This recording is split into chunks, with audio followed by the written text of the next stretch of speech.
Perceptions in Cultural Presentation, Courtney Robbins, Relational Psychology, David Tome, June 20th, 2021. What is web-based social cognition? Social cognition is a set of cues online used to form initial impressions of others. In 2009, researchers did a study by introducing strangers and then showing their social media profiles, but only after an initial impression had been made face-to-face. Bates.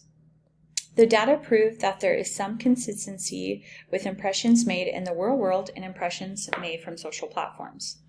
I find web-based impressions to be intriguing because most of the time before meeting anyone new, we tend to look up their social media accounts and even often before agreeing to meet them in real life. How does cultural relate to our perceptions of others and ourselves? In the TED Talk video, the speaker describes his interactions in a new country and then realizing he is not comfortable because this culture is different than his own. He thought the stranger that was willing to talk to him was odd, but then realized that is normal in this new place. Burrell, 2015. I believe at first all cultures think a different culture is much like their own until experiencing it for themselves, and then some even experience culture shock after a day fully immersed. We can learn that a lot of our preconceived thoughts about a country or people group can be wrong when we visit or study that country. The 3 C's to relate to a new culture.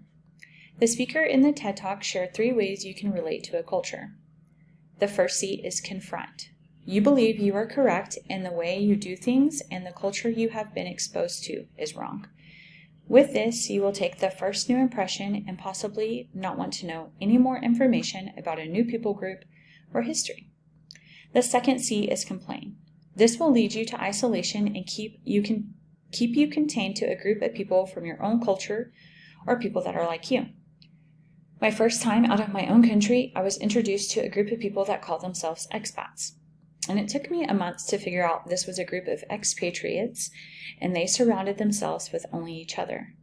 The final C is conform. You can see the benefit of diversity and want to learn something outside of your normal. Burrell, 2015. With this C, you really get to have a special experience. You open yourself up to new ideas, people, traditions, and have your way of thinking challenged.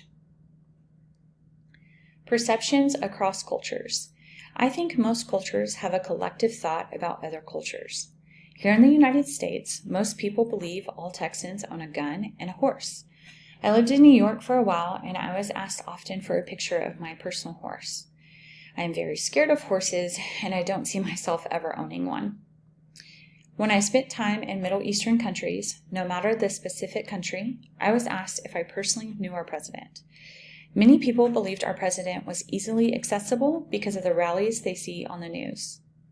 The French believe Americans are not an educated group of people. I thankfully have not experienced this perception of Americans, but I know it is only a perception. The American family. When I think about the common family in America, I think about family size, roles within the family, and time spent with the family. Typical family size in America would only include parents and children. The American family continues to evolve and change with time and the demands on families for the roles in the house. Mothers either stay at home with children until they are school age and then enter the workplace again, or mothers will take a maternity leave from work, and then when their leave is finished, they will go back to their role in the work setting. Fathers receive leave after a child is born, but it is not as common and the length of time varies. It is also standard for a child to move out and start living either at college or their own housing when they turn 18. Children are also legally able to get married to whomever they choose and start a family as early as 18. When a child gets married and have children of their own, they typically do not move back in with their parents. They will continue to live outside their parents' house and visit for holidays or special occasions. The Indian family. Most Indian families are classified as large, patriarchal, collective, joint families harboring 3 or more generations. Chatta, Deb, 2013. A typical Indian household would have grandparents, parents, children, adult children, or grandchildren. They also can include uncles, aunts, nieces, and nephews. The roles in a typical Indian household would have the oldest living male to be the head of the household. If the grandfather is still alive, he would be considered the head of the family, but it could even be the oldest son. The wife of the oldest living male is to take care and supervise the daughter-in-laws and small daughters. Most women will not leave the house without a male family member accompanying them. Hayes, 2015. Arranged marriages are still common in the Indian culture. Most marriages will remain in the same caste as their family and will take place in the family's village.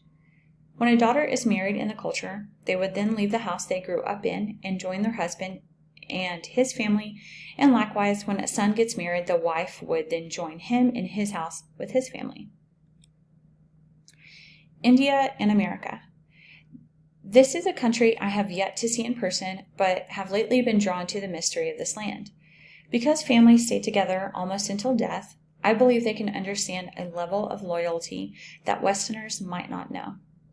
Because they take care of each family member, they are less individualistic and possibly less self-serving than a Westerner. Because they almost never break out of their caste system as a family, there is little advancement in life. Westerners can change the projection of their lives from childhood. I believe American children can understand pressure from their parents regarding education, loyalty, and the desires from parents to remain close, but children of Indian parents aren't given the freedom to grow in ways that their American peers are able to. Conclusion. India still remains an interesting country and culture that I pray I would get to see for myself one day. The cultural family differences in India seem like they still belong in a history book, but I know are still being practiced today. For example, the caste system and arranged marriages. Religious, cultural differences are also interesting to me, and I would enjoy the opportunity to explore those as well. My references came from the Indian Journal of Psychiatry, Families and Gender Roles in India, Social Psychology in Christian Perspective, Exploring the Human Condition. Thank you.